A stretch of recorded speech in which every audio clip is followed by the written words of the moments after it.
Hey guys, in this video, we will break down the LA Times article written about pesticides in our weed. We'll explain each chemical and what it can do to you. You'll hear how big brands responded, and we'll try to find out if this was an attack on the cannabis industry or a wake-up call for them. Let's start with the article.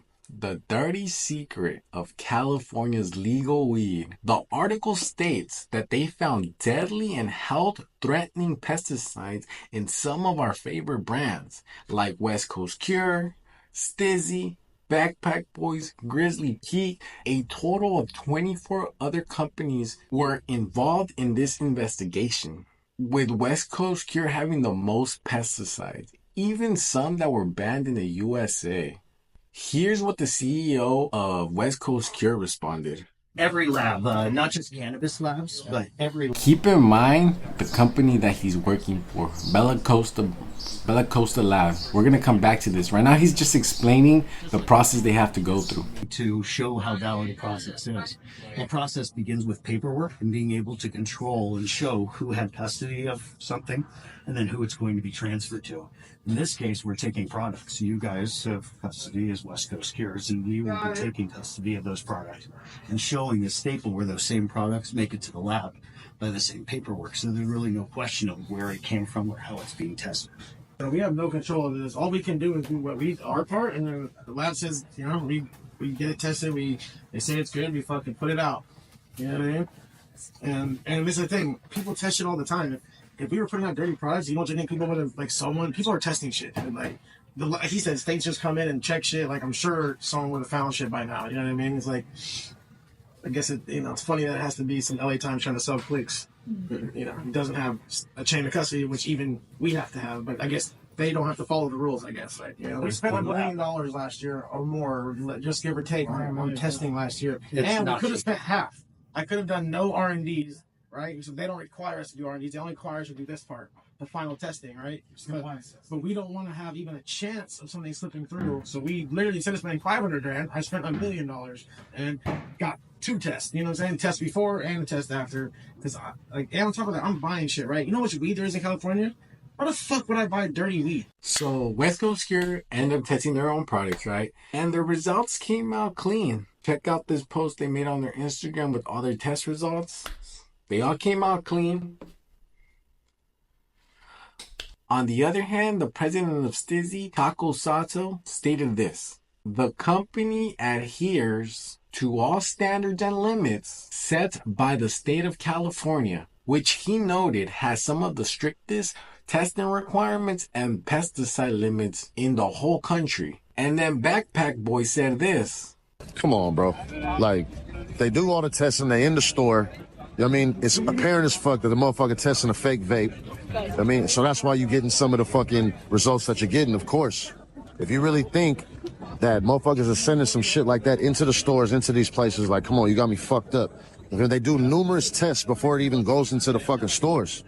So come on, bro, like, 1 + 1 = 2 every time. Don't be a fucking fool and believe this bullshit. Simple as that. Right or wrong? Right. I mean, who's telling the truth, guys?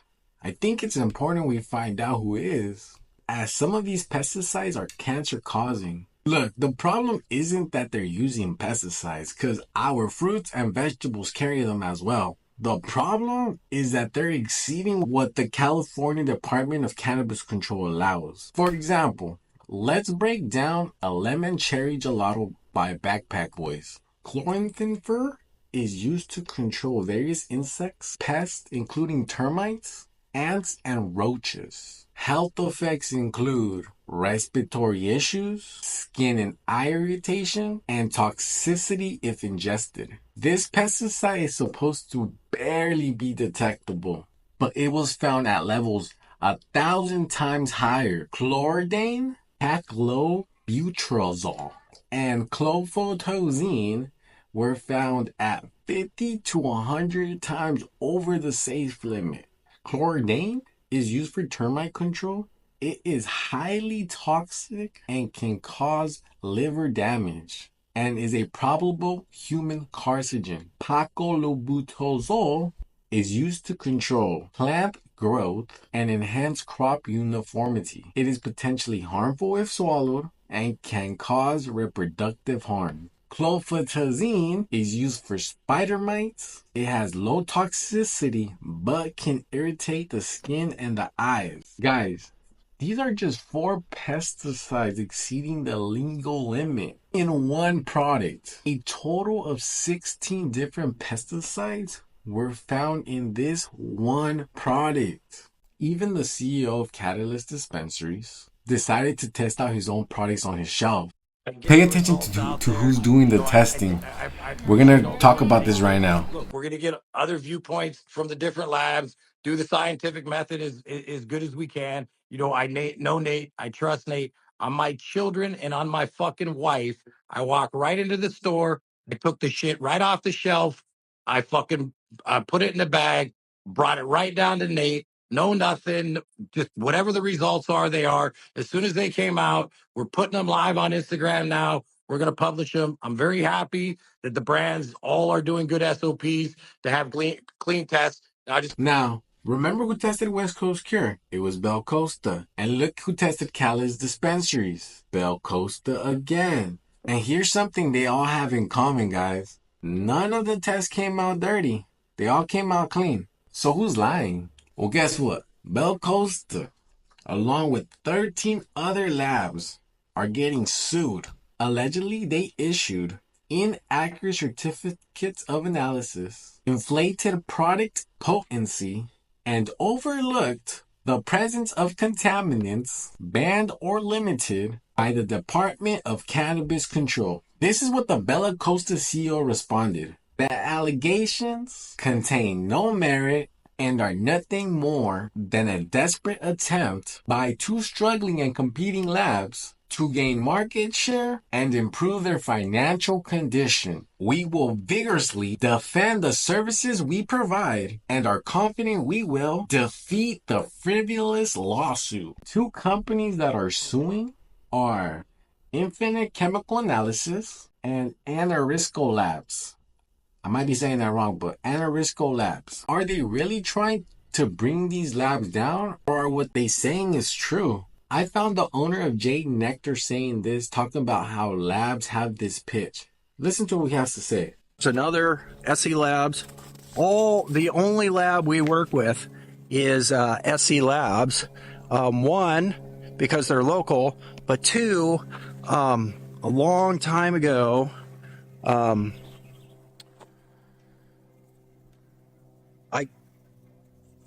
I looked into other labs. This was like in 2018, 19. And I started getting these sales calls that would say, "Oh, who do you work with?" And I'd say, SE Labs. I'm pretty happy with them. I mean, they've had a few little bumps. Nothing shady, unethical, always accurate lab numbers. They always gave us the straight information, but they had a few logistic things a few years ago where the turnaround time was taking a little long. That was a little challenging for us. So, you know, as a business owner, you always look and see what else is out there. But immediately when I started talking to some of these other labs, their sales pitches would be, "Oh, hey, yeah, we'll test way higher for THC than SC Labs, and our pass rate is way higher as well." That was the sales call. They tell me that on the phone. So what that means is they're saying, yeah, if you work with us, we'll inflate your THC numbers to make it sound more potent than it really is, and we'll pass all your dirty shit. Like SE Labs, because they're a real legit lab who doesn't play games, you know, if you actually have pesticides, they'll fail you. They'll tell you your stuff fails. But these other labs would say, basically in coded language, they said, we have a higher pass rate, meaning we will pass your dirty shit. We will overlook the pesticides or whatever contamination. And listen to what the owner of Infinite Chemical Lab says. You know, over the years, 2018, it really started pushing those numbers, I would say, to go higher and higher. 20% was minimums. The stores started demanding it. Growers would be like, "Josh, I need it to say 20%. Well, it says 19.9. No, if it doesn't say 20, the store won't even look at my number. It's like, that's crazy. This is bomb. This is great flower. And then you fast forward every year or two, it went up another 5%. I mean, we ended in 2022, 23 with getting calls like, hey, if my stuff doesn't say 35%, yeah, I'm not going to use you. But I mean, over these years, like I have people I've known forever that I've known personally, even after a long time. You know, I don't create results for anyone, but I have friends that I grew up with that ended up in the cannabis industry too. And in California, I'm not from California. And they called me back in like 2020, like, Josh, I need everything to say 28% or higher. They're not getting me on the shelf. They're just throwing it away. My kids can't eat anymore. And I go, leave my lab. Stop testing with me. I'll figure my own thing out. I'll keep the accuracy, but don't take the food off your kid's table because we're chasing stupid ghost numbers here. Yeah, Right? you can't contribute to that as well. You go like I can't tell somebody what they're gonna go do or not do. You're a grown ass person, right? Yeah. But At the same time, I'm not going to participate in that. Lab fraud is lab fraud. And the people have to realize that if you have scientific integrity, it doesn't matter the analyte you're analyzing. I'm not going to say I'm going to create lab fraud on THC, but not on pesticides. I mean, To me, it looks like the labs have a lot to do with this situation.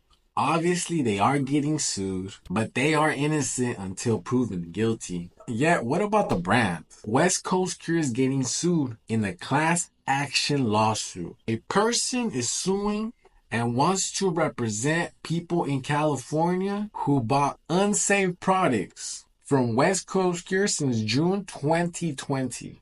Her name is Kayla Esmond.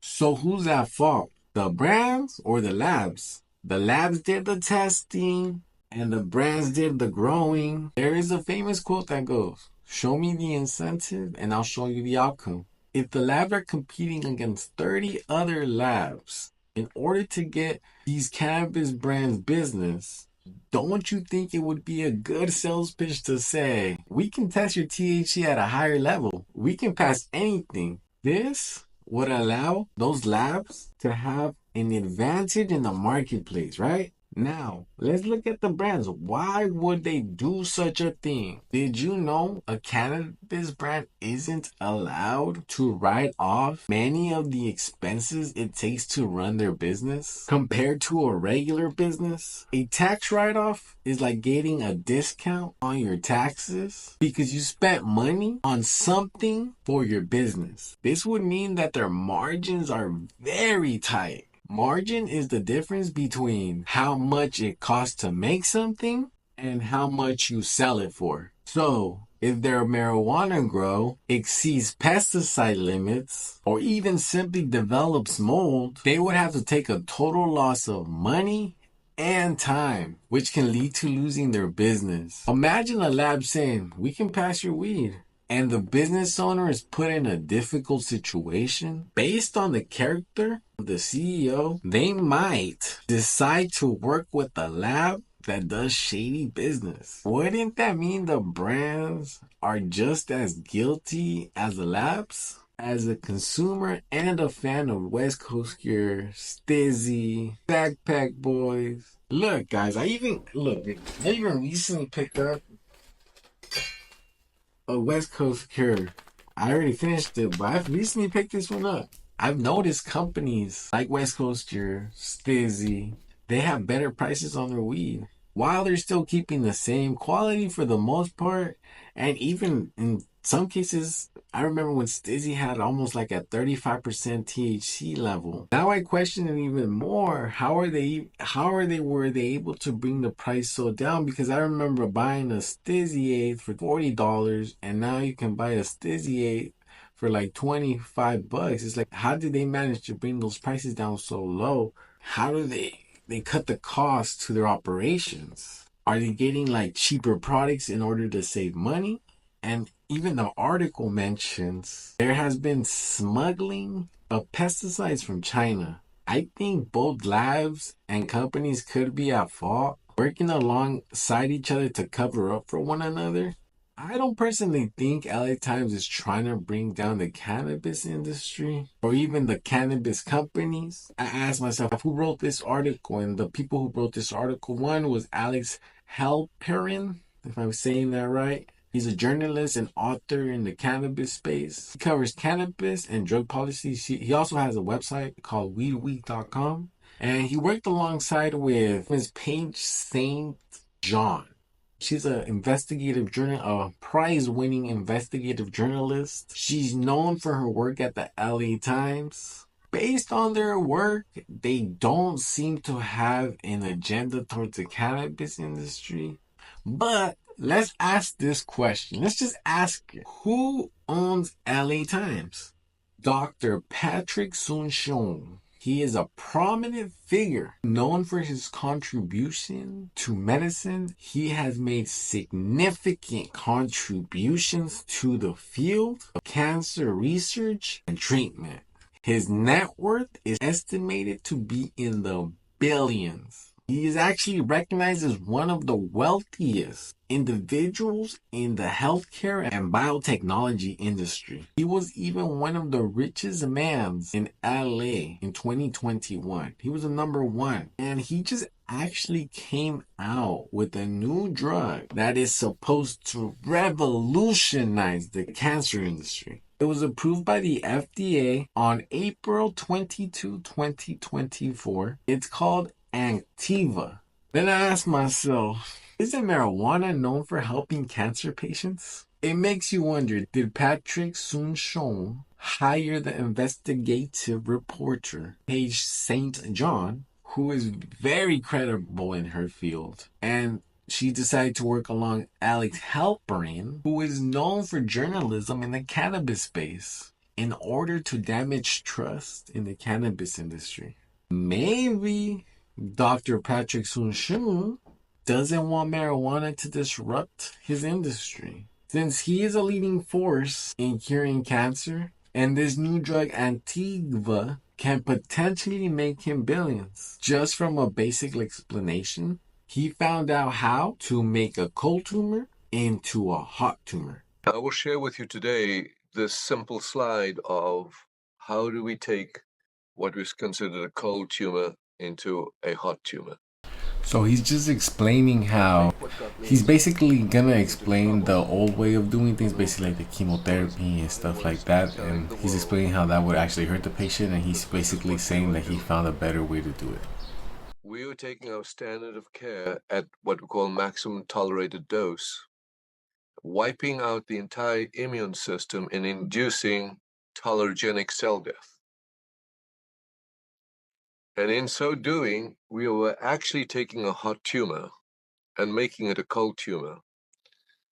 And then this Darwinian evolution is the survival of the clones that causes metastasis. And then this would go and spread, and then we would say, I'm sorry, there's nothing more we can do for you. You need to go to hospice and die. And then I decided to see what information they had on marijuana and cancer. And based on some limited research, marijuana has some properties that can help making a cold tumor into a hot tumor. This is just one example of what marijuana can potentially do for cancer patients. So does he not want marijuana to be accepted by the public, especially since this is coming from LA? A place known for carrying the best weed, or is he making companies look bad so he can come in, buy them out? As these are some pretty big players in the industry. Like the quote says, tell me the incentive and I'll tell you the outcome. His incentive is pushing out his medicine, not only in the USA, but in South Africa as well, making him a lot of money. Who has more to lose? These cannabis companies? Or this man who's making a big advancement in helping cancer patients? This is what he said about marijuana on a talk show with Larry King. Instagram. What do you think about the use of medical marijuana and its benefits for the research of cancer and other terminal illnesses? You know, it's interesting. Medical marijuana has a real positive chemical effect. There's no question about it. It actually has an effect in the brain. It affects people with nausea. It has a real, now clearly the abuse of using that as an excuse, and it depends how you need to manage these medical marijuana stores and shops, and validate that in fact you're not going to create bad quality and impurities and actually create danger. That's one of my fears. But there's great validity in medical marijuana. He doesn't seem to be against marijuana. He seems like he would support it for medical use. Well, maybe he has an agenda. Why did he buy the LA Times? Our audience is not the advertiser. The audience is the reader. God bless you. So, look, I think Facebook, Google, etc., their business model is the advertiser. And so that is a complete different model, which I think we need to move from, because based on that, if your model is advertising and you have the short attention span with the social media, it's going to be hard or impossible to tell the difference between what is disinformation, what is advertising information, what is truthful news. So there needs to be an organization who will step away and said, just like in medicine, I said one of the major dictums for a doctor, the only interest to be considered is the interest of the patient. Mm-hmm. In this world, the only interest to be considered is the interest of the reader. And if we do that, we will create a loyal audience who will be able to trust this paper. And that's why the independence is so important, because we do have people with different opinions, and we need to share and voice all opinions. So that's how I think we'll make this vibrant. There's much more detail than that, but this is how we're going to make this vibrant. Based on what he said there, seems like he wants to provide quality news, and it seems like he is for the people. He does have a very extensive record of accomplishments in the medical field. He's even the minority owner of the LA Lakers.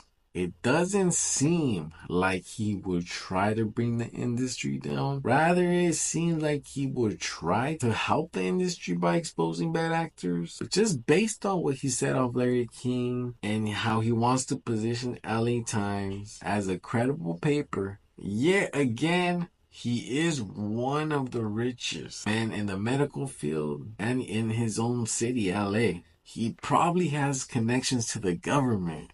So I asked, who's in charge of District of Cannabis Control? Her name is Nicole Elliott. Maybe they have something against the cannabis industry. And I found her saying this. What is California's policy in the cannabis industry on using pesticides on flowering plants in both the recreational and medical market? So a little bit of a technical question there.